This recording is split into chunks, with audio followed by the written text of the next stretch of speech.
Oh, ini udah ada. Baik. Ada kesalahan di KTP itu sedikit yang mulia, yaitu tertulis MSC, yang benar adalah MH. Oke. Di CV Bapak sudah benar ini. Ya, MH. tapi Baik. KTP-nya Baik, saya bacakan identitasnya Pak ya. Nama Bapak Dr. Arnes Susno Duaji, SAMH. ya, Bapak tempat lahirnya di Pagar Alam, Pagar Alam. Sumsel ya. Ya, 1 Juli 54. ya, Jenis kelaminnya laki-laki, alamatnya Jalan Wijaya 10 nomor 1 ya, Melawai, Kebayoran Baru. Agamanya apa Pak? Islam. Islam. Pekerjaan di KTP wira swasta. Ya, betul. Warga negara Indonesia Pak ya. Ya, Bapak CV-nya pendidikan sudah ada di sini. Termohon mau dilihat CV-nya.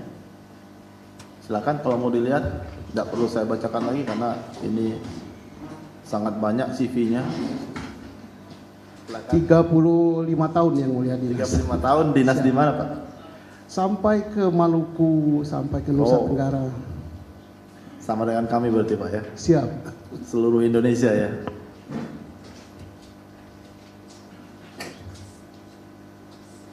Cukup?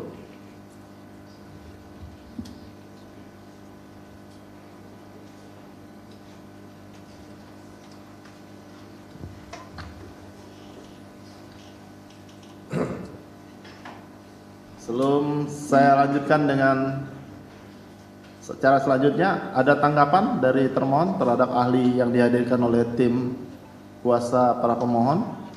Ya, partner mereka saya dulu, Pak. Tidak ada ya? Mungkin ada yang kenal Pak ya? Baik. Banyak yang sudah di Kejaksaan Agung ya, mereka sudah jadi orang-orang hebat semua. Baik, sebelum memberikan pendapatnya, Bapak bersedia untuk saya sumpah, kami sumpah? Bersedia? Bersedia ya? Dengan ajaran agama Islam Pak ya? Islam. Ya, silakan Pak berdiri satu langkah ke depan.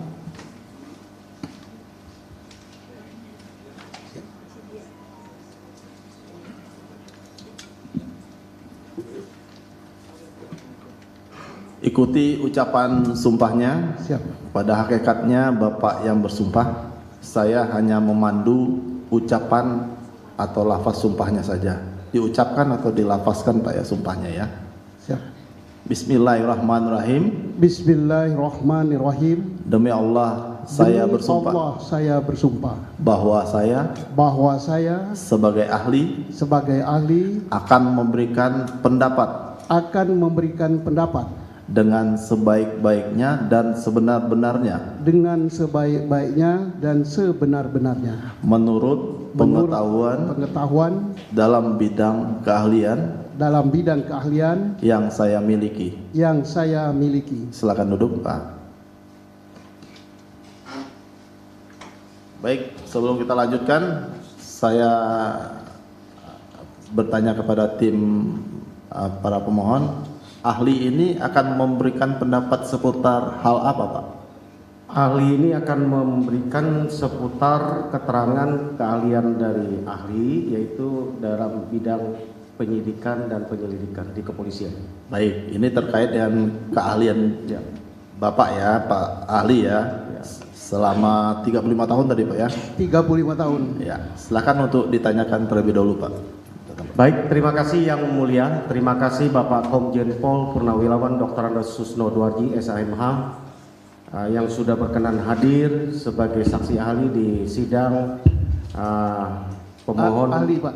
Ahli ya, sebagai ahli di sidang PK pada pagi hari ini. Yang pertama ingin kami sampaikan pertanyaan, apakah betul ahli pernah bertugas di kepolisian Republik Indonesia? Betul, 35 tahun. 35 tahun. Di bidang apa Mbak ahli? Sejak dinas saya selalu bergelut dengan bidang penyidikan. Penyidikan. Penyelidikan termasuk tim penyusun undang-undang. Nah, tim penyusun undang-undang ya, makasih. Jabatan terakhir yang ahli emban di kepolisian sebagai apa? Kabar Reskrim Polri.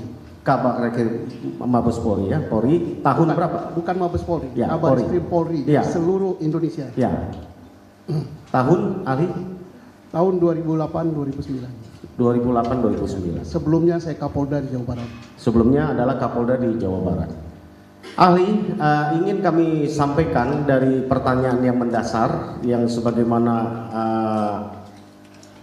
mungkin menjadi bekal yang paling dasar bagi seorang reserse ya, sesuai dengan KUHAP. Mungkin ahli bisa jelaskan apa arti penyelidikan dan arti penyidikan.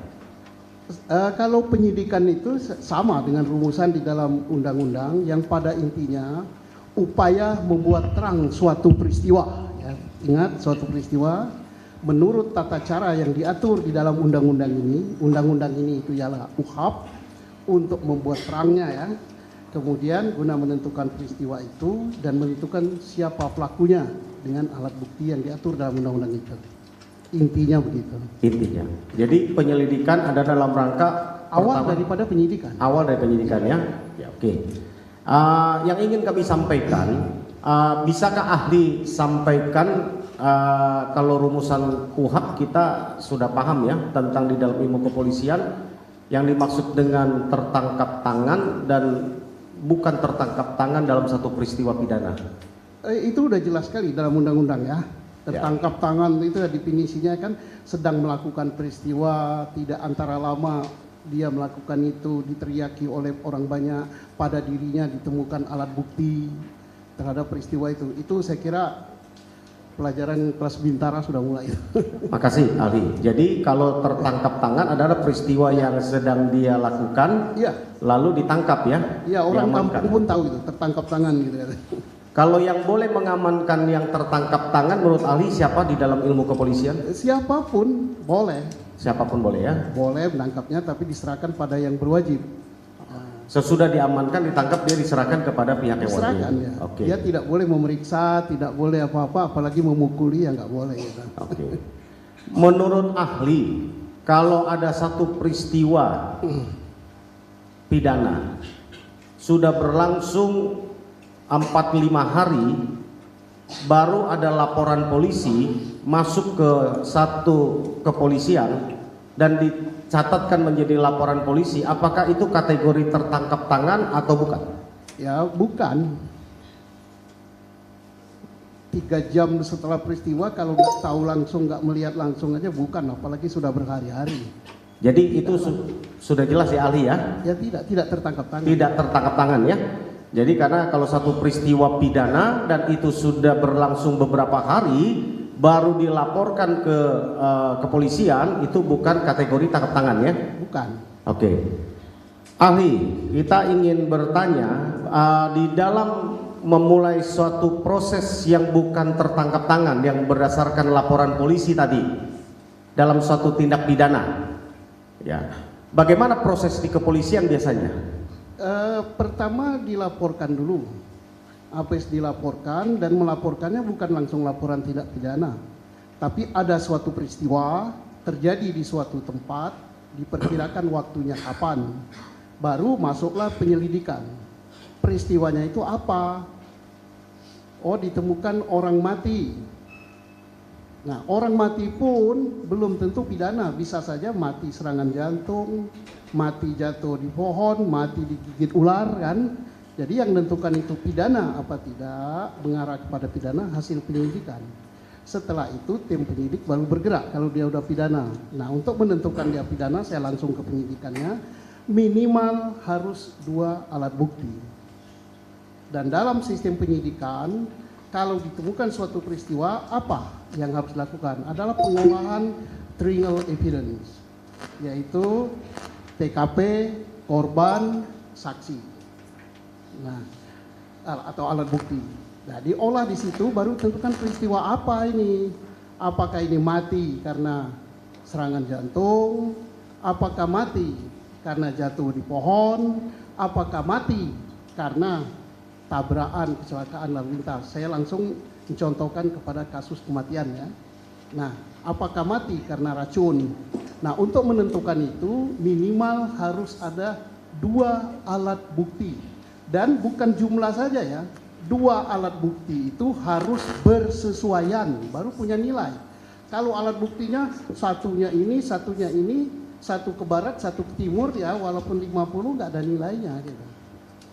Harus bersesuaian. Makasih ahli. Kami ingin bertanya berikut kepada ahli. Apakah di dalam menyelidiki atau melakukan penyidikan suatu laporan polisi, ya, ahli itu di dalam kepolisian itu ada aturan yang mengaturnya, semacam peraturan atau yang dapat mengikat kepada semua anggota kepolisian? Ada, jadinya peraturan ya. Mulai dari yang paling tinggi yaitu undang-undang. Ya. Undang-undang kita tunduk pada hukum acara pidana. Kalau pidana. Kedua, dia turun lagi pada peraturan internal. Ada di situ SOP, kalau orang luar nyebutnya SOP, kalau di dalam namanya Perkap, peraturan Kapolri tentang mengatur masalah penyidikan. Bagaimana menyidik untuk peristiwa pidana, bagaimana menyidik untuk peristiwa kecelakaan lalu lintas, bagaimana menyidik untuk narkoba dan sebagainya, ada itu. Oke, makasih ahli. Apakah Perkap 14 tahun 2012 tentang manajemen penyidikan pidana itu menjadi pegangan di kepolisian yang terbaru? Iya, tidak boleh melihat situ karena itu turunan daripada hukum acara dan turunan juga daripada peraturan perundang-undangan di luar hukum acara. Nah, misalnya kita sudah meratifikasi tentang Konvensi Internasional Anti Penyiksaan, ya kita adopsi dimasukkan situ. Putusan Mahkamah Konstitusi yang berubah tentang UHAP terkait dengan penyidikan dimasukkan juga di situ. Oke, saya ingin tanya kepada ahli bahwa di dalam melakukan penyidikan satu perkara, penyelidikan ya, lalu ingin dinaikkan ke penyidikan dalam satu perkara, langkah apa yang harus dilakukan di kepolisian? Apakah perlu gelar awal dulu, lalu memanggil saksi, melakukan penyidikan, lalu ada gelar selanjutnya untuk menaikkan ke status sidik? Ya, jelas gelar. Nah, tergantung dengan kelasnya, tergantung dengan bobot perkaranya, tergantung dengan tingkat kesulitan pembuktiannya, itu wajib gelar. Penyidik tidak bisa misalnya saya penyidik langsung menentukan wah ini peristiwa ini pidana, tersangkanya ini, maka hari ini saya tetapkan tersangka, nggak bisa. Jadi itu nggak bisa dilewat ahli ya? Nggak bisa dong. Di dalam penyidikan, di dalam satu penyelidikan ada laporan polisi misalnya, lalu dalam maraton misalnya dalam tempo beberapa jam atau satu hari penyelidikan itu dilakukan terus langsung naik menjadi status. Nggak bisa, apalagi bukan tertangkap tangan ya. Jadi nggak bisa main potong gitu, nggak boleh. Nggak bisa ya? Nggak bisa. Jadi tetap harus ada gelar awal, periksa saksi dahulu, periksa barang bukti, lakukan olah TKP, baru mengarah ke situ ya? Ya, karena penanggung jawab suatu peristiwa itu adalah lembaga.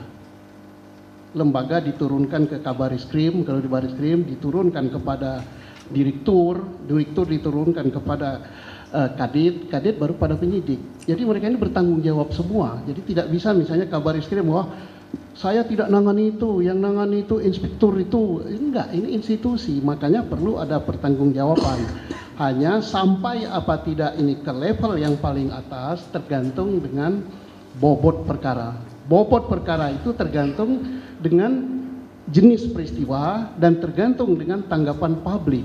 Kalau misalnya bisa saja kecil, peristiwanya itu enteng-enteng, tetapi ini menjadi perhatian publik. Disiarkan oleh media, televisi, disiarkan oleh podcast dan sebagainya. Nah, maka penanggung jawab tertinggi penyidikan di situ harus memberikan atensi. Ya. Baik, ahli. Jadi kalau bisa saya simpulkan bahwa dimulai dari laporan polisi masuk, maka tahap pertama adalah penyelidikan, dilakukan gelar awal, dilakukan pemeriksaan, menemukan ada bukti atau ada pidananya atau tidak. Untuk menaikkan status penyelidikan kepada sidik itu wajib harus lewat gelar ya? Iya. Nggak bisa tidak, ahli ya? Iya, jadi nggak bisa masing-masing yang menangani perkara itu kan, itu perkara masuk, laporan polisi masuk, oleh direktur kalau tingkat Polda ya, didisposisi ke Kadit, Kadit disposisi siapa penyidiknya, pemeriksanya. Jadi kalau dalam bahasa polisi tua-tua dulu perbalisan, ya perbalisan atau penyidik ini nggak bisa langsung, dia tersangka, tetapkan statusnya sebagai tersangka, nggak bisa. Ya. Jadi kalau nanti digelar itu tidak ada unsur pidananya, maka namanya apa? SP3, betul ya? Ya kalau tidak ada unsur pidananya, ada di penyelidikan ya, ini penyelidikan. Iya. SP3 ya? Dia penyelidikannya dihentikan. Dihentikan ya? Ya. Pada penghentian itu adalah level penyidikan. Ya. Dihentikan ya penyidikannya ya. Kemudian kalau sudah masuk ke penyidikan ya. Masih penyelidikan. Masih penyelidikan ya tidak dilanjutkan. Tidak dilanjutkan ya. Masih banyak perkara lain yang masuk gitu. Ya. Oke, kalau ditemukan ada tindak pidana baru naik tahap selanjutnya. Iya. Penyidikan ya. Iya. Untuk di penyidikan itu sama seperti proses dalam penyelidikan tadi Ali ya, bahwa itu akan dilakukan pemeriksaan untuk menemukan siapa yang bertanggung jawab atas pidana tersebut, begitu ya? Iya, tapi berita acaranya sudah menjadi pro justisia kalau penyidikan. Oke. Pemanggilannya pun sudah pro justisia. Karena apa? Ada dampak hukumnya. Sekian kali dipanggil oleh penyidik tidak datang, bisa diadakan penjemputan. Ali, kami ingin tanya, kami sudah jelas ya bahwa apa penyelidikan, apa itu penyidikan, bahwa dalam proses tadi penyelidikan itu wajib dilakukan gelar, bukan satu perkara yang bukan tertangkap ya, ada LP ya. Bahwa tadi yang disebut dengan bahwa bukan tertangkap tangan, definisinya adalah bukan perbuatan itu sedang dilakukan. Apalagi satu peristiwa pidana sudah berhari-hari dilakukan baru dilaporkan.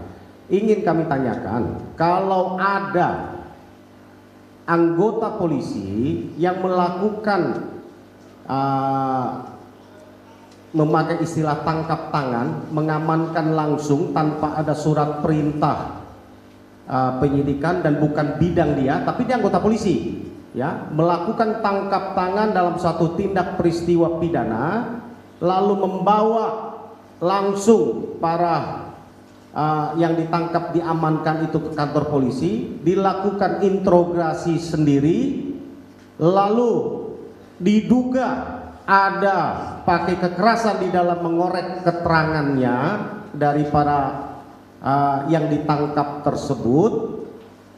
Hasil keterangannya baru dibikin LP. Menurut ahli bagaimana dalam kepolisian? Ya itu udah amburadul ya. Itu mengapa? Apapun istilah yang digunakan, merampas kemerdekaan orang lain, membawa ke kantor, membawa ke suatu tempat, itu namanya sudah merampas kemerdekaan. Nggak bisa pakai istilah mengamankan. Di UHAP itu nggak ada istilah mengamankan. Itu bukan tertangkap tangan ya. Bukan. Mengambil kemerdekaannya sudah diambil, dibawa ke satu tempat, ya bukanlah. Dan ingat, tidak semua anggota Polri boleh menangkap. Tidak semua anggota reserse boleh menangkap. Yang boleh menangkap adalah anggota Polri masih aktif, kemudian berdinas di bidang reserse dan diberi surat perintah. Nah, kalau dalilnya untuk mengamankan, apanya yang diamankan? Sudah ada perekaman. Jadi jangan dicampur adukkan antara penangkapan dengan pengamanan. Nah, kalau mau pengamanan ya kayak ada peristiwa keramaian atau ada sidang kayak gini, ya ada anggota polisi berdiri di situ yang ngamankan ya. Tapi bukan menangkap. Ya. Kami ingin tanya Ali, bahwa bila mana ada anggota polisi yang melakukan seperti yang saya sebutkan tadi, apakah kepolisi tersebut hanya melanggar kode etik? Ya, kalau dia sudah diduga ada kekerasan terhadap yang diamankan tadi ya. Bukan hanya kode etik, kalau sudah melakukan kekerasan itu pidana. Tergantung tingkat kekerasannya. Kalau bisa kena 351, bisa kena 352. Dan apabila dilakukan oleh anggota Polri itu harus diperberat. Dan ingat, Indonesia punya sudah ratifikasi konvensi internasional tentang anti penyiksaan. Karena dulu tahun 2002 berapa itu 12-an kita termasuk negara yang dikucilkan di dunia karena kita tidak meratifikasi masalah itu. Dan di Indonesia dikenal sebagai masih terjadi kekerasan-kekerasan oleh aparat. Nah, makanya kita meratifikasi itu. Jadi harus betul-betul itu dihargai gitu ya. Menurut pengalaman ahli dalam berdinas di kepolisian khususnya reserse, satu peristiwa tindak pidana apalagi diancam dengan hukuman mati ya maksimalnya dan minimalnya seumur hidup, dalam hal ini pasal 340 pembunuhan berencana, apakah harus disarankan atau kepolisian biasanya menawarkan untuk didampingi penasihat hukum kepada yang ditahan, yang diamankan? Tidak disarankan, tapi wajib hukumnya. Itu diatur di dalam UHAP. Kalau tidak dilakukan gitu, maka hasil pemeriksaan itu batal demi hukum.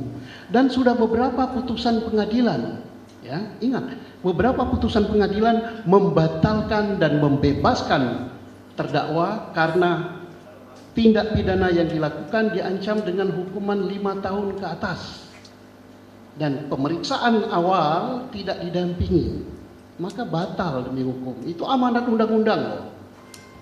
Menurut ahli, bila mana ada satu peristiwa pidana seperti yang tadi saya sampaikan, diamankan oleh salah satu anggota kepolisian tapi bukan yang berkewenang, berwenang, bukan diamankan ya, kita jangan mengkaburkan istilah, ditangkap. Ya, ditangkap ya. Ya.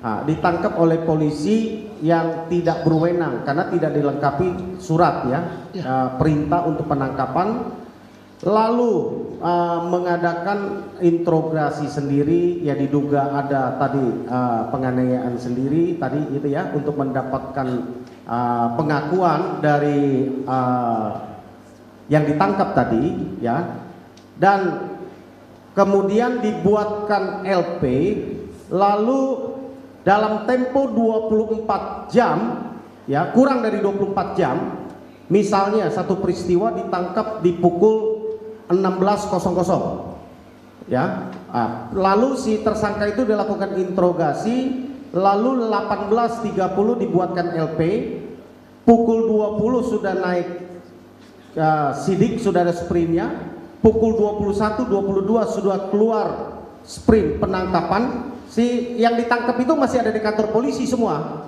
Ini bukan peristiwa tertangkap tangan nih ya. Lalu pukul 1 dan pukul 02 dini hari sudah diperiksa sebagai tersangka ya, dan dilanjutkan terus proses itu kurang dari 12 jam bahkan. Itu menurut ahli di dalam kepolisian apakah wajar, apakah diperbolehkan? Didampingi oleh pengacara? Tidak. Tidak ada. Ini bukan tertangkap tangan ya, itu LP. Ya, jadi ditangkap dulu baru bikin LP. Mudah-mudahan yang ditanyakan oleh penasihat hukum ini adalah ilusi kasus ya. Semoga tidak terjadi di Indonesia ya. Ya, mudah-mudahan ahli. Kalau ini terjadi di Indonesia dan terjadinya di Jawa Barat, dan saya pernah jadi Kapolda Jawa Barat, saya pingsan di sini. Jadi jawaban saya cukup itu. Ya karena salahnya udah banyak benar ya. Nangkap tidak punya surat perintah, bukan pada bagiannya, tidak didampingi advokat atau penasihat hukum atau pengacara, kemudian dipukul, kemudian di macam-macam lah yang menyedihkan. Kalau itu terjadi di Jawa Barat, yang saya pernah jadi Kapolda di situ, izin saya pingsan di sini. Jadi nggak benar lah itu. Nggak benar ya ahli ya. Ya mudah-mudahan ini didengar oleh polisi seluruh Indonesia ya. Walaupun saya pensiun, saya ini Polri. Darah saya Polri, sampai hari ini saya masih digaji oleh Polri dengan pensiun. Jangan dicontoh kalau yang seperti itu ya. Mudah-mudahan tidak terjadi ya di Jawa Barat ya ahli ya. Ya. Jadi seluruh Indonesia mudah-mudahan ini tidak terjadi. Sungguh ironis ya. Ya kalau itu benar Pak Kapolri harus dengar. Pak Kapolri itu junior saya gitu. Saya tidak pernah menjadi senior mengajarkan ini.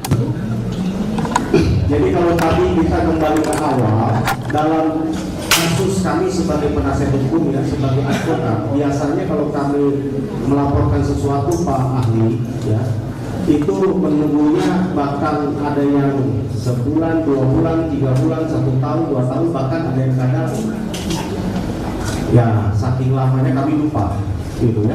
Karena nggak naik-naik. Jadi ada yang kurang 12 jam begitu cepat dari laporan polisi sampai kepada pemeriksaan sebagai tersangka, ya, ditangkap sampai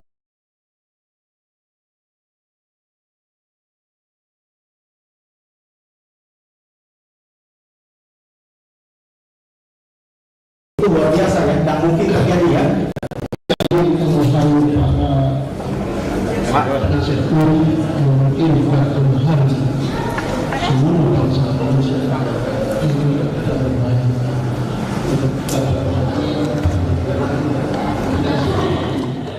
Tidak ada yang istimewa, tidak ada yang biasa, tidak ada yang istimewa telur 2, telur 3 gitu. Ya, ini kejadian adalah pelajaran yang terbaik untuk bangsa ini. Saya berandai-andai cerita yang tadi ahli supaya kita menjadi pelajaran di muka persidangan ini, karena menurut saya banyak sekali hal yang patut kami tanyakan kepada ahli di dalam peristiwa yang tadi saya andaikan tadi, ya.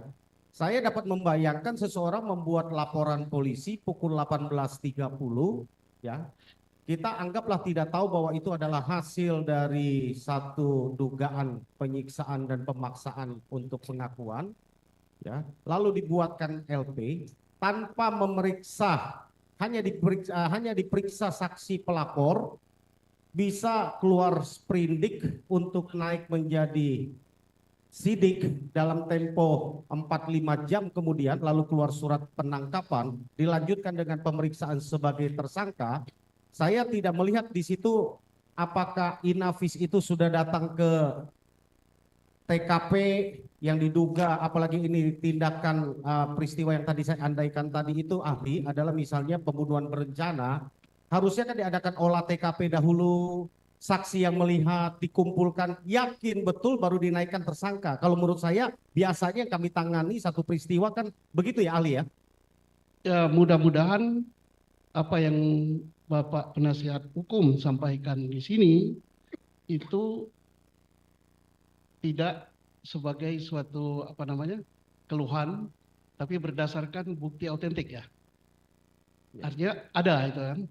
Walaupun peristiwa yang disampaikan ke saya tidak menunjuk suatu kasus, tapi artinya berdasarkan suatu bukti tertulis gitu. Ya, betul.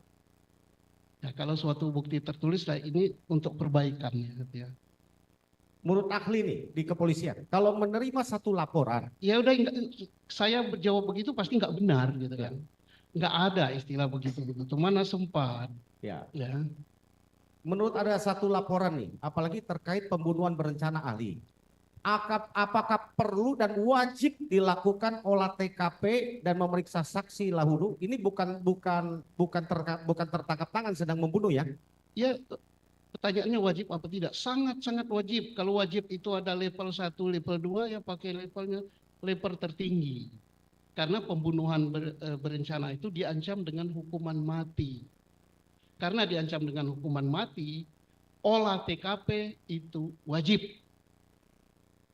Wajib ya, dilakukan. dan alat-alat bukti yang dipakai adalah harus saling bersesuaian. Dan diupayakan harus didukung dengan alat bukti forensik yang bersesuaian dengan peristiwa. Mengapa begitu? Ingat, yang disidik itu manusia, yang digadaikan adalah nyawanya. Saya mau tanya lagi ahli, kalau ada satu peristiwa, satu berada di ruang lingkup hukum, satu Polres, misalnya Polres A, yang satu lagi di Polres B, artinya ada satu tindak pidana berada di dua lokasi, ya, lokus delictinya itu di dua tempat, di dua Polres yang berbeda, yang berhak menangani itu adalah siapa menurut ahli di kepolisian? Di Indonesia itu sudah dibagi wilayah hukum ya.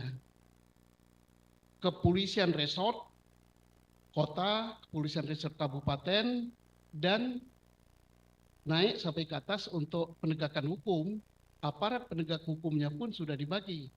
Partner kejaksaan negerinya ada, partner pengadilan ada. Nah, bagaimana kalau terjadi di dua yurisdiksi? Harus dibuktikan dulu apakah peristiwa itu betul-betul terjadi di dua yurisdiksi. Dilakukan awal di yurisdiksi A, kemudian diakhiri di yurisdiksi B. Kemudian di mana itu disidik? Disidiknya di mana yang paling banyak ditemukan alat bukti di situ? Di mana TKP yang ada? Lah, misalnya di B. Di B ini apa ditemukan di sini? Apakah menemukan korban? Apakah alat untuk melakukan kejahatan? Ada tidak di sini? Kalau tidak berarti di sini minim dia. Kemudian ke alat bukti lain. Adakah saksi di sini? Saksi yang melihat langsung peristiwa itu atau hanya saksi katanya? Nah, bagaimana dengan yang di sini? Di sini korbannya ada, barang bukti ada, saksi ada, ya di sini dong yang nangani. Nah, kalau masih meragukan, satuan atas yang memeriksa. Dari satuan atas, kemudian dia melihat, nanti diserahkan kemana. Tapi ingat, dalam suatu peristiwa pidana itu, locus delicti dan tempus delicti itu sangat penting. Jadi tidak bisa misalnya di sini minim, di sini maksimal alat buktinya. Ya di sini dulu. Misalnya ahli, ada satu peristiwa yang diduga berada di dua tempat hukum Polres yang berbeda, ya. Lalu satu Polres menerima LP, padahal setelah menyelidiki tahu bahwa peristiwa itu melibatkan wilayah hukum Polres lain. Apa yang harus dilakukan oleh Polres penerima LP pertama? Melimpahkan kalau ini minta. Jangan sampai di Polres ini sudah selesai, di sini baru mulai. Tapi untuk sesuatu korban yang sama, peristiwa yang berbeda. Nah kan atasannya waktu itu kan atasannya Polres ini masih ada Polwil kan, Polwil Cirebon. Polwil Cirebon lah yang harus berperan. Maksud saya begini ahli, di satu peristiwa di satu Polres sudah melakukan penyidikan, bahkan sudah pada kesimpulan, katakanlah sudah berkesimpulan bahwa ini kecelakaan. Ya. Lalu beberapa hari kemudian ada yang mengatakan, oh itu bukan kecelakaan, bahwa itu adalah pembunuhan. Lalu melaporkan ke Polres B. Ya, apa yang harus dilakukan Polres B yang ketika mendapatkan laporan polisi bahwa itu bukan kecelakaan? Padahal beberapa hari sebelumnya Polres A itu sudah berkesimpulan mengatakan itu kecelakaan. Bahkan sudah menyimpulkan bahkan korban itu sudah dikuburkan, dimakamkan. Lalu timbul ada LP di Polres B mengatakan itu bukan kecelakaan, itu pembunuhan.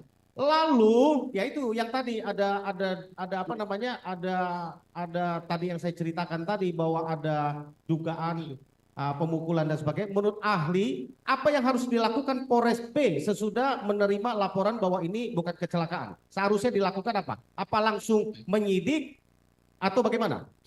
Jadi melihat peristiwa ini bingung ya. Yang ini udah selesai, udah tuntas lah. Ini penyidik sama derajatnya dengan ini. Sudah tuntas perkara yang terjadi di sini. Yang di sini udah tuntas. Tahu-tahu di sini mau jadikan itu sebagai pembunuhan. Ya gampang sebenarnya, hidupkan lagi dia dua-duanya. Dibunuh. Nah, terjadi dua peristiwa.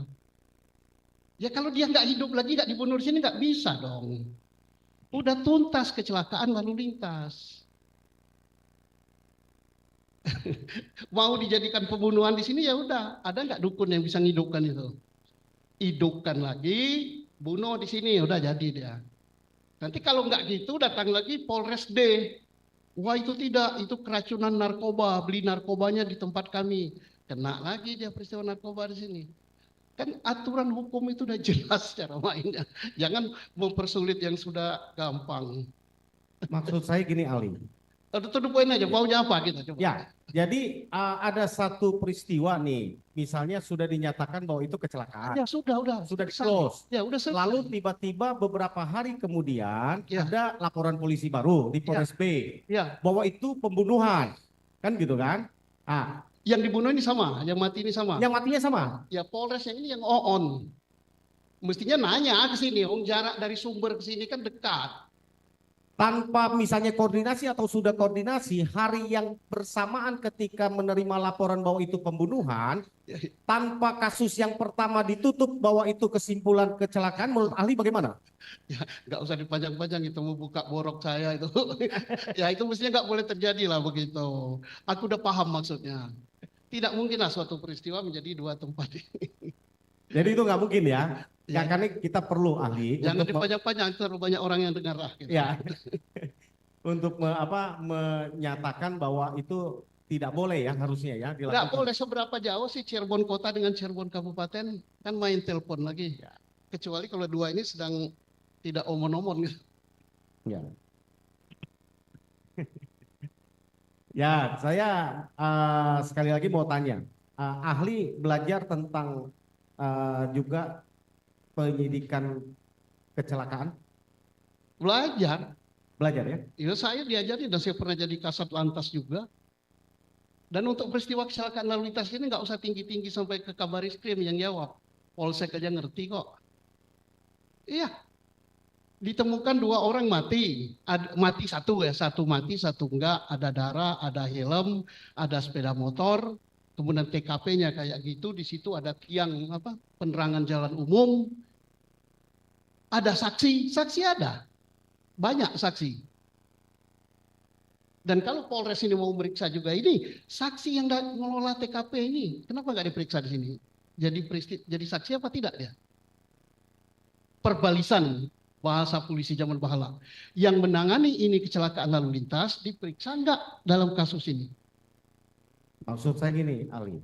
Kalau ahli pernah juga menjadi dididik juga dalam ahli penyidikan kecelakaan lalu lintas, yang ingin saya perdalam dan saya tanya kepada ahli, bagaimana menyimpulkan ya proses ya sampai satu peristiwa disimpulkan bahwa ini benar adalah kecelakaan, ya. Apakah ada prosesnya tentu kan, olah TKP yang tadi kan segala macam ya? Iya. Itu pasti dilakukan ya. Setiap ada peristiwa sesuai dengan penyidikan lalu lintas dengan penyidikan reserse itu kan sama hukum acaranya. Peristiwanya ini, maka triangle evidence itu dilakukan. Korban, TKP, alat bukti. Nah sekarang TKP-nya dikelola dulu dong. Setelah dikelola TKP-nya bagaimana korbannya, barang buktinya apa, alat buktinya apa, ada saksi apa tidak. Kan diperiksa dulu, baru mereka gelar di kantornya, oh ini kecelakaan karena saksi ada, ini ada, ya sudah. Tidak jauh dengan menyidik peristiwa kriminal biasa.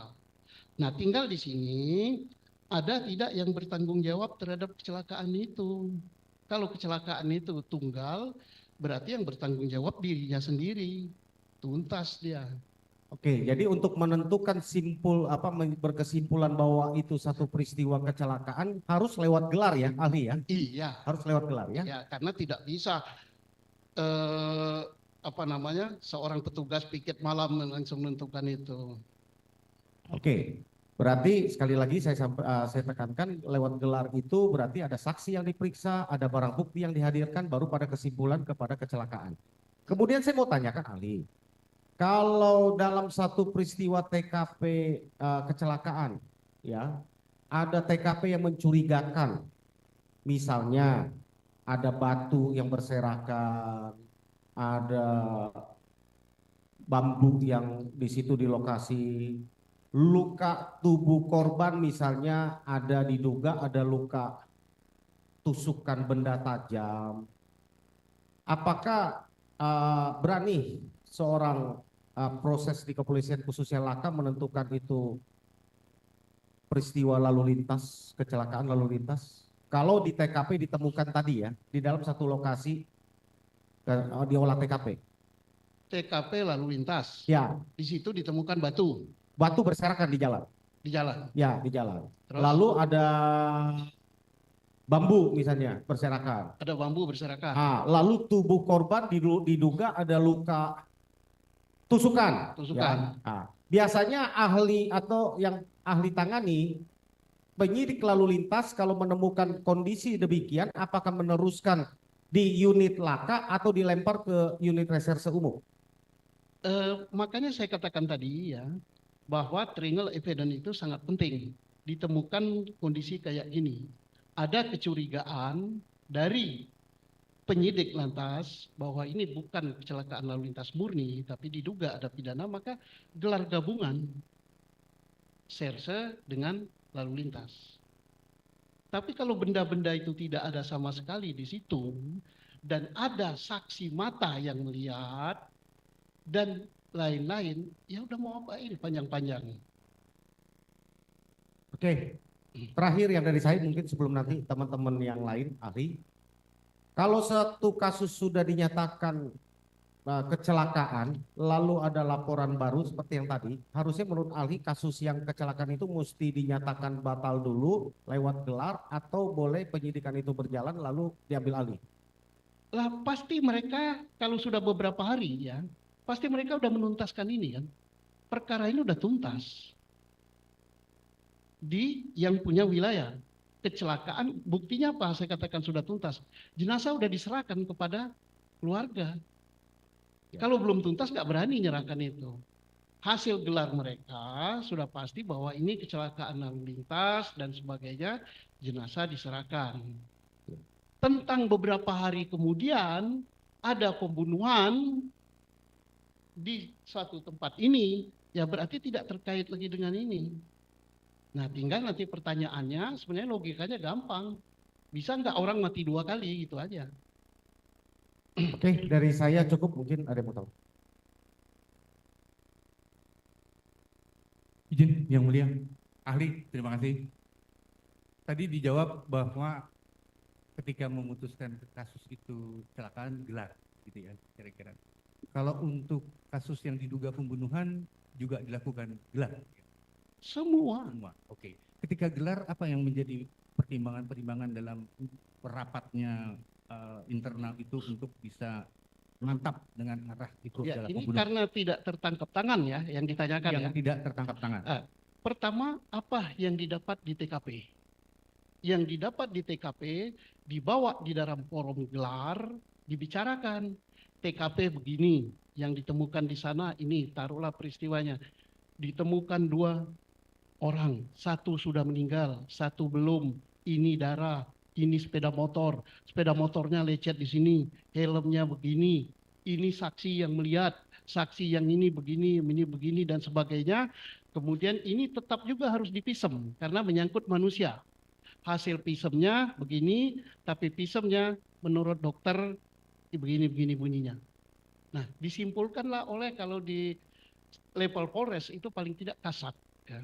Kasat Lantas menyimpulkan, oh ini murni kecelakaan. Jenazah serahkan di situ. Tidak bisa yang mendatangi TKP langsung, nah jenazah ambillah gini-gini. Enggak. Tetap digelar. Nah, demikian juga untuk kasus pembunuhan. Kalau kasus pembunuhan juga gitu. Ditemukan suatu peristiwa di wilayah kita, katanya kan. Wilayah kita itu wilayah masing-masing Polres kan. Di situ ditemukan apa? Jejak sepeda motor atau ditemukan batu atau ditemukan apa namanya bambu. Nah, kemudian hasil pisemnya begini, terus saksi yang melihat peristiwa ini siapa? Saksi mata yang melihat langsung itu. Ada enggak? Kalau ada saksi juga tidak bisa 1 orang kan? Harus lebih dari 1 orang. Kemudian melihat langsung apa tidak? Nah, oke, ada 2 saksi. Saksi 2 ini melihat langsung apa tidak? Antara saksi dengan saksi yang lain bersesuaian apa tidak keterangannya? Ya kalau tidak bersesuaian nggak bisa. Kemudian ada alat bukti pendukung lain nggak?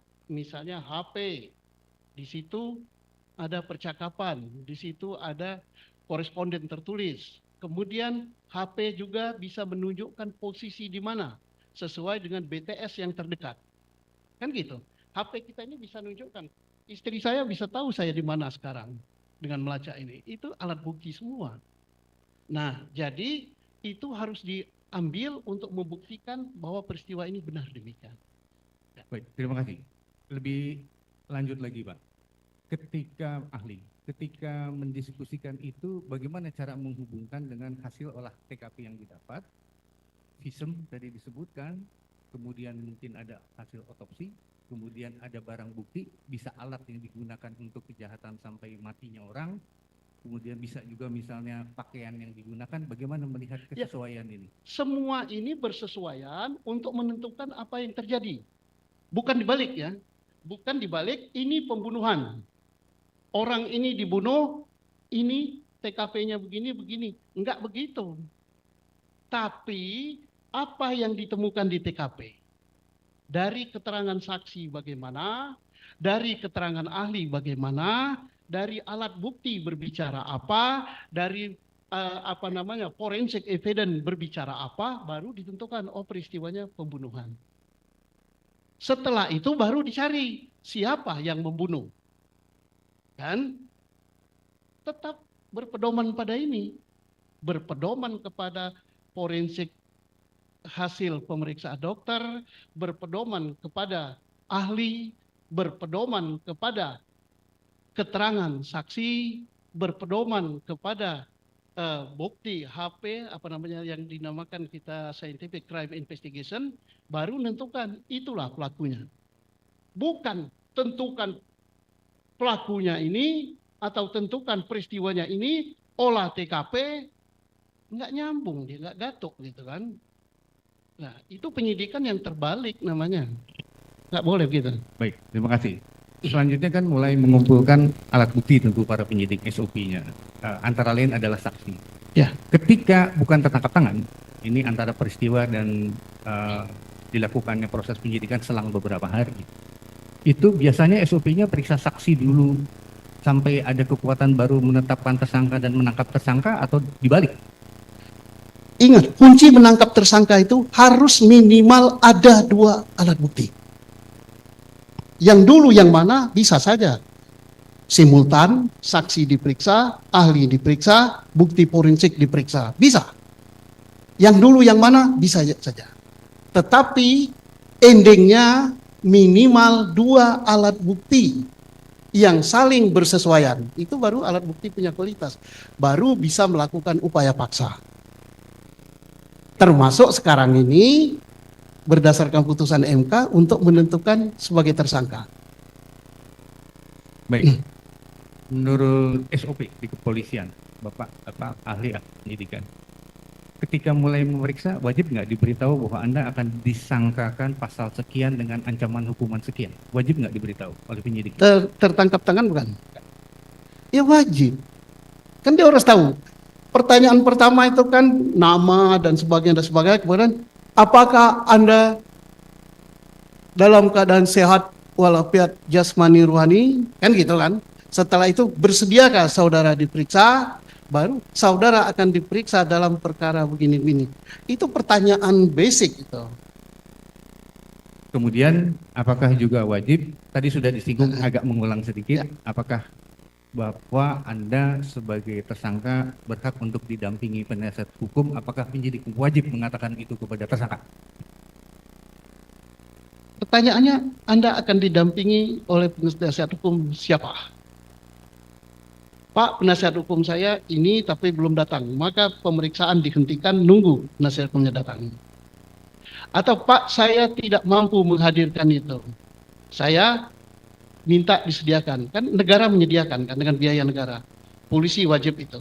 Atau dia ngomong, Pak, saya tidak mau didampingi penasihat hukum siapa saja, maka jelaskan, Anda harus didampingi penasihat hukum siapa saja. Itu wajib hukumnya. Disediakan oleh penyidik. Dan sebaiknya pemeriksaan itu sekarang ini kan sudah diwajibkan di Polri itu pakai di di CCTV.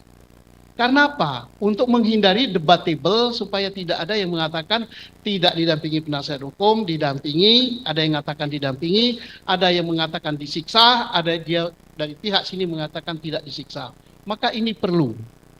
Dan sekarang tidak mahal itu. Karena apa? USB itu bisa beberapa gigabit isinya. Ya. Baik, dari saya cukup ahli. Terima kasih jawabannya. Saudara ahli, kami ada menemukan di dalam satu peristiwa pidana ada 2 laporan polisi untuk hal yang sama. Dan kemudian tanggal yang sama. Kantornya? Sama, satu di Polda, satu di Polresta Cirebon. Untuk objek dan untuk perkara yang sama. Bagaimana saudara saksi menjelaskan ini? Ahli. Ya, kalau itu di Polda, Polda mestinya kan menanyakan apakah sudah dilaporkan tempat lain peristiwa ini. Kalau sudah dilaporkan tempat lain, ya pakai laporan yang sudah dipakai itu, yang sudah ada. Ini Supaya faktanya tidak kita duga. menemukan ada 2 laporan polisi. Saksi ini diperiksa atas laporan A, saksi ini diperiksa atas laporan B. Untuk materi yang sama, tindak pidana yang sama. Ya itu tidak tertib namanya. Kan orang diperiksa itu kan harus berdasarkan laporan nomor sekian kan. Artinya nggak lazim ya? Ya salah. Salah ya? Bentar, Pak ya, kita skor untuk kumandang azan ya Pak ya. Ya. Sidang skor dulu.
Kita isoma jam 2:30 ya.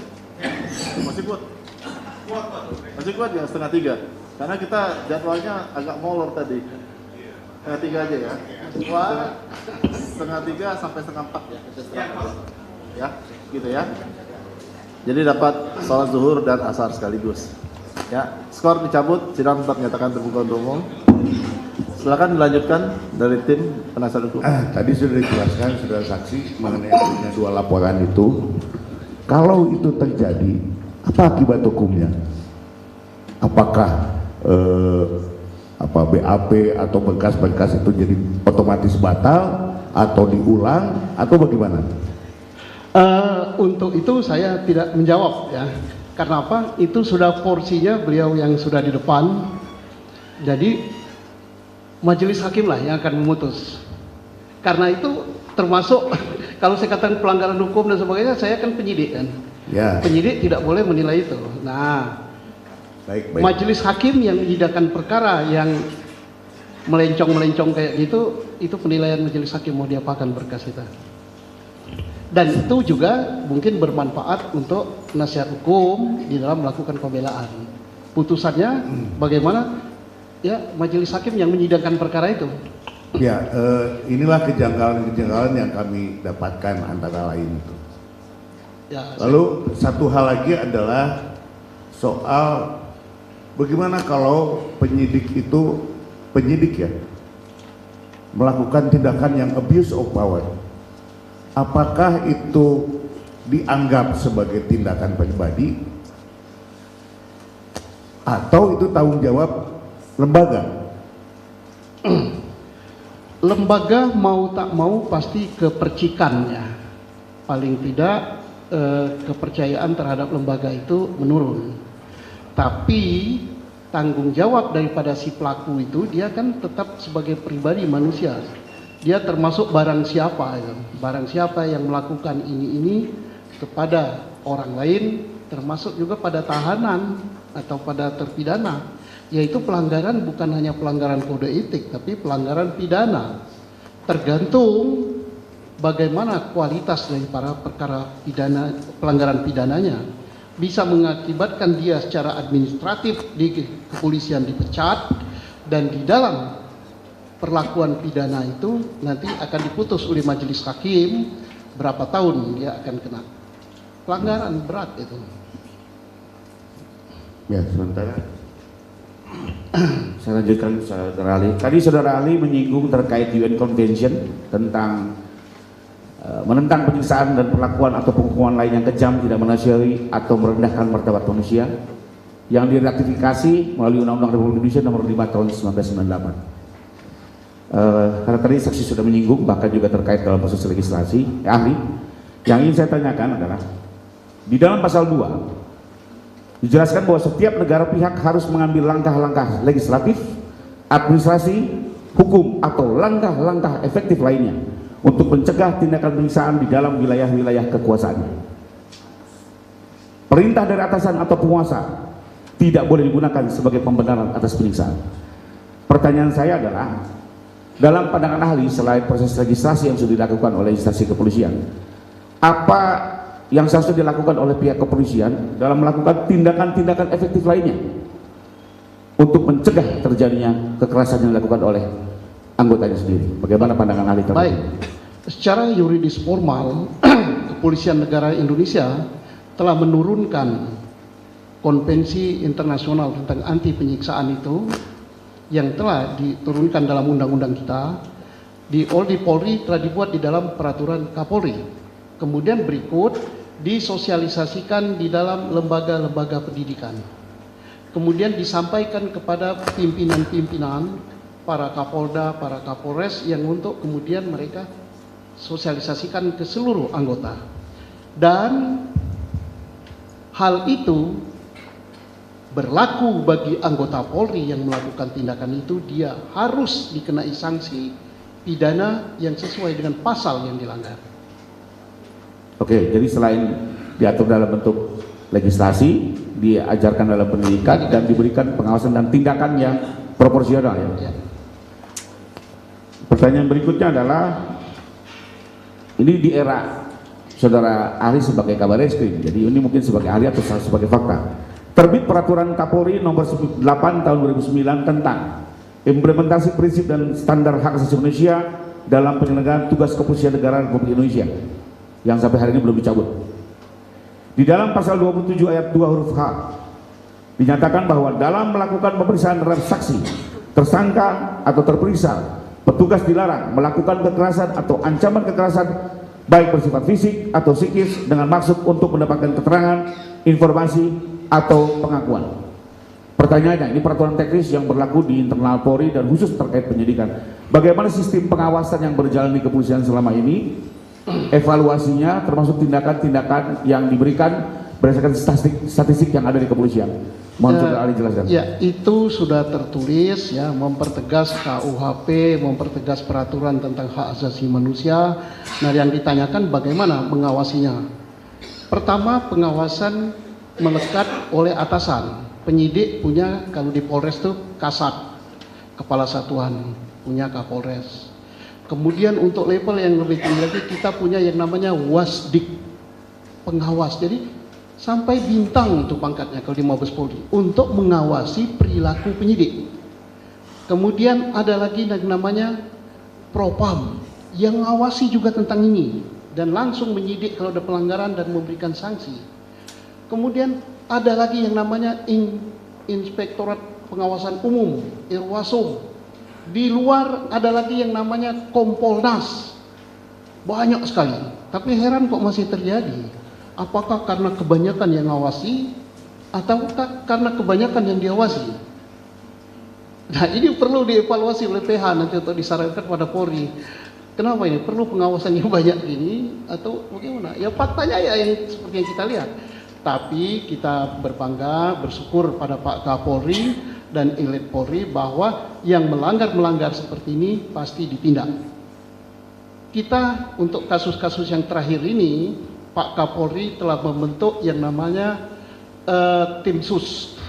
Tim sus yang terdiri dari Bariskrim, kemudian Irwasum, kemudian Porpam, untuk melakukan pengawasan terhadap jalannya penyidikan dari tahun itu sampai dengan tahun 2024. Tapi memang belum diumumkan apa hasilnya. Ya. Pertanyaan terakhir dari saya tadi mengacu juga kepada keterangan ahli yang bilang bahwa Indonesia sendiri pernah dikucilkan karena terlambat meratifikasi konvensi ini yang sebenarnya sudah disepakati di PBB di tahun 84, tapi kita baru meratifikasi di tahun 98 ya, bersama dengan reformasi. Pertanyaannya adalah, dalam pandangan ahli sebagai penegak hukum di eranya, apakah Indonesia sendiri sudah menjalankan ratifikasi ini secara sempurna atau memang masih perlu banyak penguatan-penguatan, evaluasi dan pengawasan untuk lebih mewujudkan masyarakat yang beradab dan berkeadilan? Demikian. Secara yuridis formal kita sudah bagus ya, diadopsi oleh Komnas HAM, diadopsi oleh peraturan perundang-undangan kita, diadopsi oleh kepolisian dan lembaga-lembaga penyidik lain ya. Persoalannya adalah penerapannya. penerapannya ya sudah agak bagus, karena bagi yang melakukan diberi sanksi. Persoalannya adalah aparat yang sangat dekat dengan itu, ini mungkin belum belum sampai ke sini, ke dalam hati. Masih mengejar alat bukti yang nilainya paling rendah. Apa itu? Pengakuan. Nah, sulit sekali membalik pikiran itu bahwa ngapain sih ngejar pengakuan? Kalau alat bukti forensik ada, saksi ada, ahli ada. Tapi untuk men-sweep mental, nah ini gimana caranya? Siapa tahu punya saran, nanti boleh juga untuk lembaga Polri, lembaga lain. Jadi selalu kamu harus ngaku. Nah, ini buktinya sudah ada lah. Kalau buktinya sudah ada, ngapain ngejar pengakuan? Penanjaman dari saya. Tentunya ratifikasi ini mengikat negara Indonesia, dan kekuasaan negara ini tidak hanya dilakukan oleh eksekutif, legislatif, tapi juga yudikatif. Pertanyaan dalam hal terjadinya penyidikan-penyidikan yang sangat mewarnai kekerasan yang tidak manusiawi, tidak bermartabat, dan itu lolos dalam proses penyidikan, apakah ini juga merupakan tanggung jawab negara dalam hal ini yudikatif untuk menegakkan konvensi ini dalam proses hukum yang ditangani oleh yudikatif sebagai benteng dari keadilan? Bagaimana pandangan ahli? Saya kira semua aparat penegak hukum bertanggung jawab terhadap hal itu, termasuk kalangan pendidikan juga untuk mendidik ya para mahasiswa, termasuk Kementerian Kumham mensosialisasikan itu. Nah, terkait dengan tugas yudikatif, tentunya untuk perkara-perkara yang alat buktinya berupa pengakuan terdakwa yang didapatkan secara tidak benar, bagaimana tindakannya? Ya, kita percaya kepada lembaga pengadilan kita. Terima kasih dan tidak Terima kasih saudara ahli. Saya ingin menanyakan hanya beberapa hal secara teknis penyidikan. Karena ahli sebagai orang yang ahli dalam bidang penyidikan kepolisian sampai pada level Kabar Eskrim, maka hal ini perlu saya pertanyakan. Saudara ahli, menurut pasal 1/19 Perkap nomor 14 tahun 2012 tentang manajemen penyidikan, TKP itu adalah tempat di mana suatu tindak pidana terjadi, tempat di mana korban ditemukan. Betulkah itu? Ya, yang ditanyakan gimana? Jadi Pertanyaannya. TKP, rumusan TKP menurut Perkap tersebut Ya. dari pasal 1/19 adalah TKP adalah tempat di mana suatu tindak pidana terjadi, Ya. di mana korban ditemukan. Misalnya tindak pidana itu terjadi di suatu daerah yang masuk wilayah yurisdiksi kabupaten. Kemudian setelah diadakan olah TKP, ini kita kembali ke olah TKP lagi ya. Olah TKP dinyatakan bahwa itu terjadi suatu kecelakaan. Kemudian ada laporan baru yang masuk pada yurisdiksi wilayah kota. Apakah ada sanksi atau ada aturan yang menyatakan bahwa wilayah kabupaten atau wilayah kota tidak boleh mengambil alih olah TKP itu penyidikan yang dilakukan oleh wilayah kabupaten? Itu pertama. Kalau kita tarik dalam dalam suatu pengadilan, kompetensi relatif atau kompetensi absolut, di mana pengadilan yang di tempat kejadian pidana terjadi, tapi kemudian dimasukkan ke pengadilan lain, itu kan masuk kompetensi absolut. Nah, bagaimana menurut ahli, apakah ada sanksi apabila pihak Polres lain mengambil alih peristiwa di Polres yang lain? Sanksinya jelas ada. Kan kalau kita sidang di pengadilan, beliau ini kan membacakan kan berkas dari polisi masuk ke beliau, dibuat dakwaan. Ya. Dakwaan itu kan dengan jelas tempus delicti, locus delicti dan sebagainya disebutkan. Ya. Nah sekarang apa sanksinya? Kalau ternyata penasihat hukum menganggap bahwa locus delicti dan tempus delictinya nggak cocok, dimasukkan di sini. Ya. Di dalam membantah itu, membantah dakwaan, tapi dengan bukti-bukti yang ada. Apa sanksinya? Terserah beliau. Dan jelas ada sanksi itu. Dalam aturan kepolisian ada sanksinya? Nah, polisi tidak mengatur masalah itu.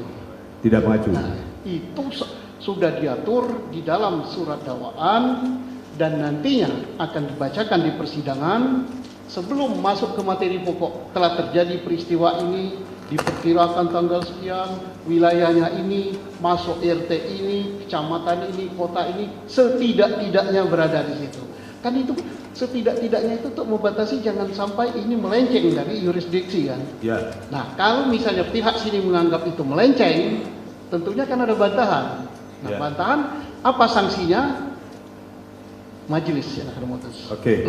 Pertanyaan kedua, berdasarkan pasal 4 dari Perkap tersebut, dasar dilakukan sidik, ada LP atau aduan. LP itu ada LP model A dan LP model B. Betul begitu, Pak Kabar Ya, Eskrim? ya. LP model A itu adalah LP tentang apa? LP model B, LP tentang apa? Jadi pengaduan itu diperlukan untuk delik aduan. Contohnya perzinaan dan lain-lain ya. Kemudian laporan. Laporan itu dibuat model A dan model B. Untuk orang yang menjadi korban atau yang mengetahui peristiwa itu, dia berhak buat laporan. Bisa juga Polri membuat laporan. Misalnya saya jadi penyidik, saya jalan menemukan suatu peristiwa pidana. Ada peristiwa pidana yang ditemukan di situ, ada orang judi, tapi saya nggak berani nangkapnya.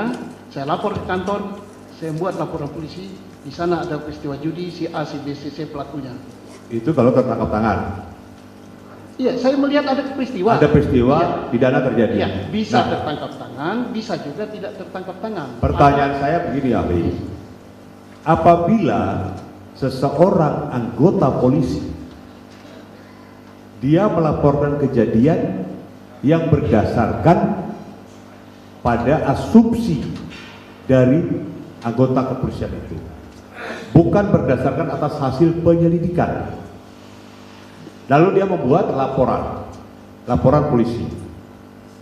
Di mana laporan Oke, polisi? saya paham, saya panjang. Laporan tidak boleh berdasarkan Asumsi. Ya, Kita berbicara masalah hukum, maka Betul. yang benar itu harus fakta hukum. betul. Nah. Nah, di dalam laporan yang dia buat itu sudah mencantumkan siapa-siapa pelaku tempat kejadian dan juga peran daripada pelaku. Apakah itu dibenarkan dalam manajemen penyidikan? Tapi bukan di Indonesia kan? Terjadi di Cirebon, di negara Konoha Ya, bernama Cirebon. gimana dia mau tahu belum diperiksa? Nah, Diperiksa belum, saksi belum, diperiksa kok bisa menentukan ini pelakunya, ini perannya, ini. Ya, memang perdukunan. jadi itu tidak dibenarkan ya. Adakah sanksi untuk itu? Bukankah tidak dibenarkan hukum lah ya, nggak ada ngatur itu. Ya, ini karena saudara ahli adalah sebagai Kabar Eskrim dahulunya. Iya. Tentu saudara ahli lebih tahu di dalam itu kan. Ya, jawaban saya ya, kalau ada kayak gitu, belum dia apa-apakan udah tentukan si A, si B, si C perannya ini dan dia bukan penyidiknya, ya gimana ya jawabnya ya? Ya, di samping itu dasar untuk dilakukan sidik adalah di samping ada LP atau aduan, ada sprint gas, ada hasil lidik, ada sprint sidik, Iya. ada SPDP. Pertanyaan saya, kapankah SPDP itu diberikan atau diberitahukan pada kejaksaan? Namanya aja surat pemberitahuan D itu dimulai. Dimulai penyidikan. Jadi kapan dimulai penyidikan? Begitu kita sudah melakukan tindakan pro justisia, maka wajib dilaporkan kepada beliau-beliau ini. Betul. Itu kalau sudah masuk tahap sidik. Iya, sesegera mungkin. Ya. Sayang segeranya itu tidak mengatur berapa jam, berapa detik. Tapi kan kalau misalnya Cirebon jaraknya kan dekat kan antara Polres di sini, harus segera. Nah, permasalahannya kalau itu masih tahapan lidik, Kemudian belum dilakukan gelar perkara, kan tahapan itu ada lidik dulu, gelar perkara, menentukan peningkatan status, apakah statusnya dinaikkan ke sidik atau tidak, ya kan? Ya. Sekaligus penetapan tersangka. Nah, kalau itu belum dilakukan terlebih dahulu, tiba-tiba sudah mengambil suatu penetapan tersangka dan membuat SPDP, apakah itu dibenarkan dalam manajemen penyidikan? Ya, tidak diatur yang begitu. Yang cara begitu tidak diatur. Yang cara begitu Ya. tidak diatur. Berarti itu adalah perbuatan yang Tidak menurut aturan. terima kasih. Kalau tidak diatur kan tidak menurut aturan. Betul. Satu hal lagi saya ingin tanya. Tadi saudara saksi menyatakan bahwa apabila tidak didampingi oleh penasihat hukum, maka pihak kepolisian atau penyidik harus menanyakan apakah didampingi, kalau tidak punya apakah mau didampingi, ya kan, dalam tingkat penyidikan ya. Nah, Bukan begitu pertanyaan. Kalau saudara tidak menyediakan, maka negara akan menyediakan. ya kalau tidak mampu maka negara akan memberikan bantuan. Ya. Tetapi kalau kita melihat merumus pada pasal 114 KUHP yang mengadopsi namanya Miranda Rule, di mana dalam pasal 114 KUHP dinyatakan dalam hal seorang disangka melakukan suatu tindak pidana, sebelum dimulainya pemeriksaan oleh penyidik, penyidik wajib memberitahukan kepadanya tentang haknya untuk mendapatkan bantuan hukum atau bahwa ia di dalam perkaranya wajib didampingi oleh penasihat hukum sebagaimana diatur dalam pasal 56 KUHP. Iya. Nah, apabila ternyata dalam tingkat penyidikan orang yang diduga melakukan tindak pidana itu tidak didampingi oleh penasihat hukum, maka menurut ahli, apakah itu bisa batal demi hukum atau tidak?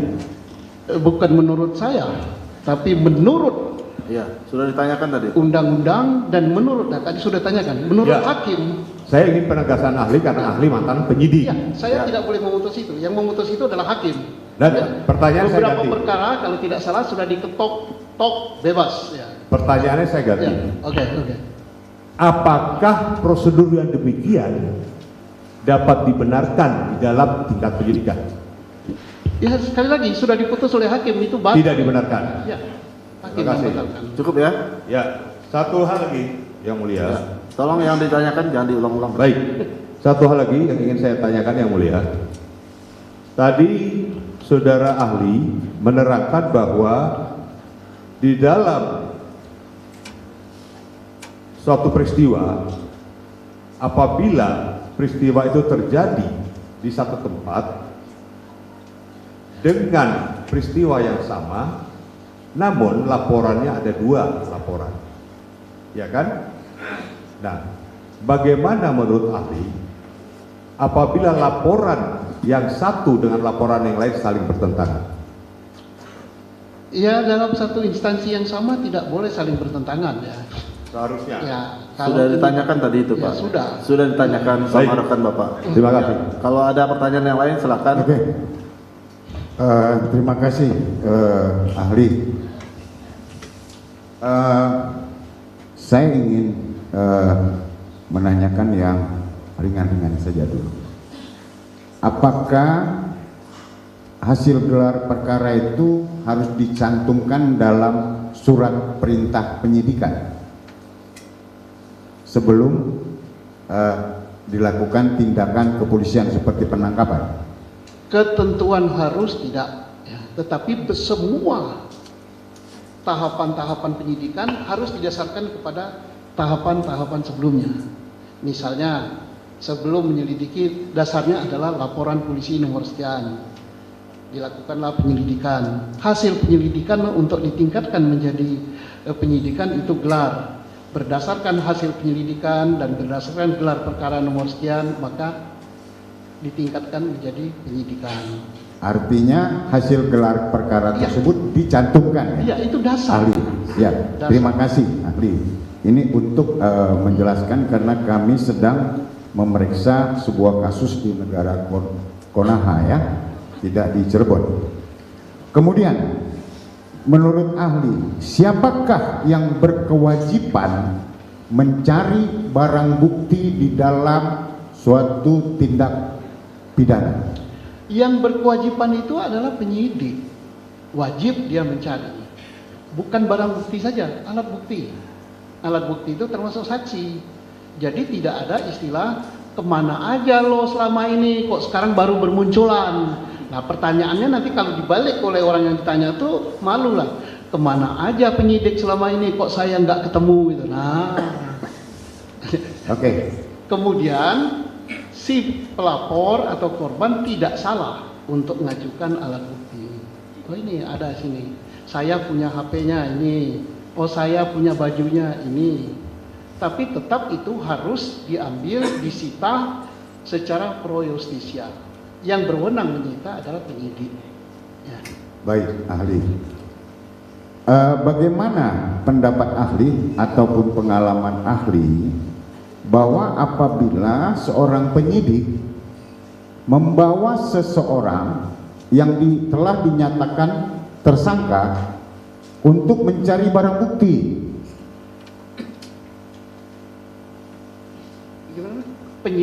penyidik membawa seorang tersangka,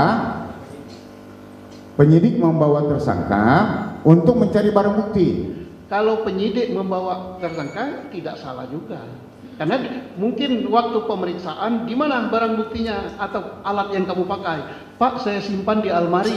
Masih ada di almari? Masih. Ayo kita ambil. Boleh. Baik.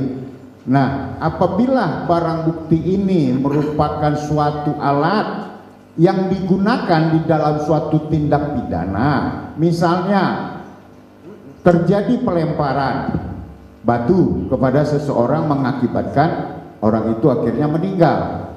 Tentunya seorang tersangka kan tidak membawa lagi batu itu untuk dia simpan.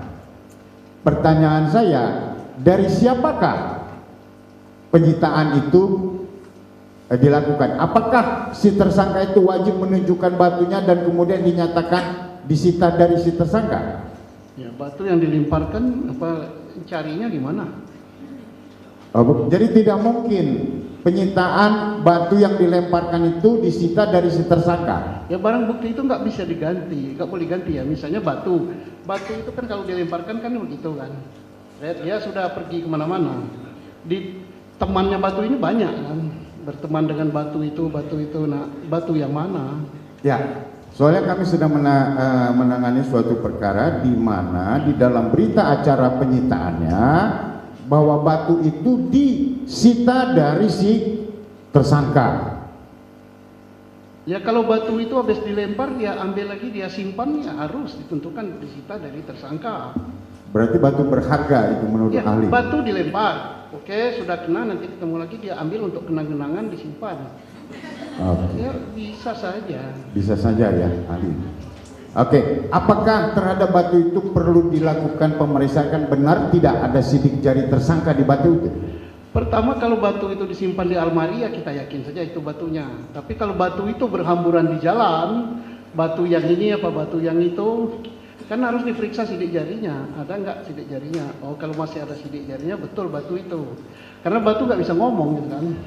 Oke, terima kasih ahli. Saya serahkan ke rekan lain. Cukup yang mulia. Ada terakhir ya. Ya. Pertanyaan yang sudah ditanyakan mohon jangan diulang lagi Pak ya. Silakan Terima Pak. kasih majelis. Silakan Pak. Kesempatannya. Ya Pak. Simpel saja kita langsung masuk kepada scientific crime investigation. Sejauh mana kewajiban bahwa seorang penyidik itu harus menggunakan metode itu, Pak? Alat bukti yang tidak bisa dibantah, yang sulit sekali sampai dengan saat ini adalah scientific crime investigation. Dia lebih berharga daripada 100 saksi, lebih berharga daripada keterangan ahli. Karena apa? HP misalnya ya, contohnya. Di HP itu bisa memberitahukan posisi saya pada jam berapa, saya berada di mana. Satu. Kemudian dari HP itu bisa terekam pembicaraan. Dari HP itu bisa terekam komunikasi tertulis. Jadi sulit membantah itu. Sama dengan CCTV. CCTV nggak bisa dibantah. Saya mengatakan, wah saya nggak berada di TKP, saya waktu itu berada di Semarang. Tapi CCTV berbicara, ini gambar siapa? Dan CCTV itu menunjukkan waktu, detik sampai ke detik itu situ. Jadi amat sulit untuk dibantah. Nah makanya sejauh mana apa tadi Pak ya? Ya, Wajib sudah mencari. kewajiban. Lah itu kalau nggak menggunakan itu ya rugi. Nah, kalau ada ya. Oke.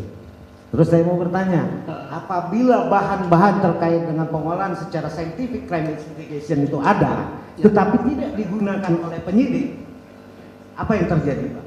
Ya yang terjadi nilai daripada pembuktian itu berkurang. Nilai pembuktian berkurang. Kalau ada bukti saintifik, kenapa nggak dipakai? Karena itu akan membantah yang lain. Kecuali ya, alat bukti saintifik itu akan melemahkan apa yang dimaui. Nah itu nggak dipakai. Tapi ini penyidik yang nggak benar gitu kalau. Nah itu kan merupakan prinsip ya dalam penyidikan Polri sekarang ya Pak ya, sekarang ini ya. Bukan hanya Polri saja. Baik. Beliau KPK, Majelis Hakim selalu itu akan ditanyakan. Lebih berharga daripada keterangan saksi yang berderet begini. Tentunya itu sudah merupakan standarisasi yang harus diterapkan. Nah apabila tidak diterapkan, apakah fungsi pengawasan harus bisa melakukan teguran dan lain-lain? Tergantung. Tidak diterapkannya itu karena tidak ada. Ya. Tidak diterapkannya itu karena kelalaian. Tidak diterapkannya itu karena tidak punya pengetahuan untuk itu. Bagaimana pendapat Bapak kalau bahan untuk scientific crime investigation itu ada, tetapi tidak digunakan? Ya nilainya ya penyidiknya perlu disekolahkan lagi gitu. Oke.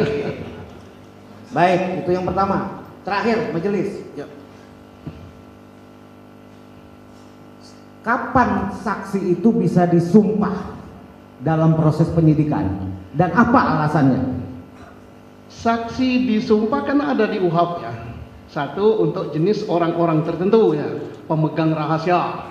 Misalnya pemuka agama, pastor dan sebagainya yang dia tidak mungkin datang kan. Kedua, orang yang sudah nyawanya di kerongkongan. Ya. Kira-kira kan kita bisa lihat nih udah pucat, ngomongnya udah terbata-bata, ini kalau gak disumpah koet dia nih ya, udah maghrib lah gitu kan. Ya disumpah nih, keterangannya bisa dipakai. Berikut untuk orang-orang yang status tertentu ya. Misalnya dia presiden atau wapres, tapi mau jadi saksi ya siapa tahu besok dia nggak datang disumpah ya. Kalau yang lainnya disumpah lah. Baik, pertanyaannya Itu apabila bukan kata saya loh, kata UHAP loh. ya, pertanyaannya apabila ada situasi kondisi tidak termasuk dari kategori itu tapi dilakukan oleh penyidik, bagaimana pendapat ahli? Nah, perlu ditanya penyidik ngapain nambah-nambahin gawean kok. Oh gitu ya Pak. Yang nambahin kerjaan kan bukan tugas penyidik, itu bukan tukang sumpah kan. Yang nyumpah kan beliau itu di sini. Baik, itu saja majelis. Terima kasih. Cukup ya. Terakhir ini pemohon mau nanya nih. Terakhir bener ada. Oh, nanti Pak, nanti ada waktunya Pak. Nanti Pak. Setelah kami selesai semua, kami tanyakan dulu. Yang mulia ada satu pertanyaan saja. Silakan Pak. Ahli, kalau dalam delik pidana itu ada unsur barang siapa, salah satu unsur ya. Misalnya begini, terjadi seperti di laporan itu dilaporkan si A, tapi di dalam penyidikan yang ditangkap si B, di dalam putusan si C. Bagaimana pandangan ahli tentang soal unsur barang siapa kalau terjadi seperti itu? Dalam laporan polisi pelakunya A. A. Dalam penyidikan, di dalam penyidikan berubah Menjadi B. namanya A itu namanya si B. Dalam putusan Dalam C. putusan si C. Saya bertanya, dari mana laporan polisi bisa menentukan pelakunya A? Kan laporan polisi kan belum menyidik kan, tapi melaporkan telah terjadi suatu peristiwa pidana begini-begini di sini pada jam sekian. Laporan polisinya itu yang nggak perlu pakai nama, kecuali tertangkap tangan ya. Tertangkap tangan udah tahu pelakunya, tapi kalau ini kan belum kan. Nah, mungkin dalam tahap penyidikan baru disimpulkan pelakunya ini. Nah, pelaku yang di dalam penyidikan lah yang digunakan oleh beliau-beliau untuk membuat surat dakwaan pelakunya itu. Tentunya tidak akan bertentangan dengan putusan. Nggak mungkin yang disidangkan namanya si Pacul dihukum si Ahmad atau si Badu, kan nggak mungkin. Terima kasih. Cukup ya. Baik, sekarang giliran dari termohon. Kalau ada pertanyaan kepada ahli, silakan.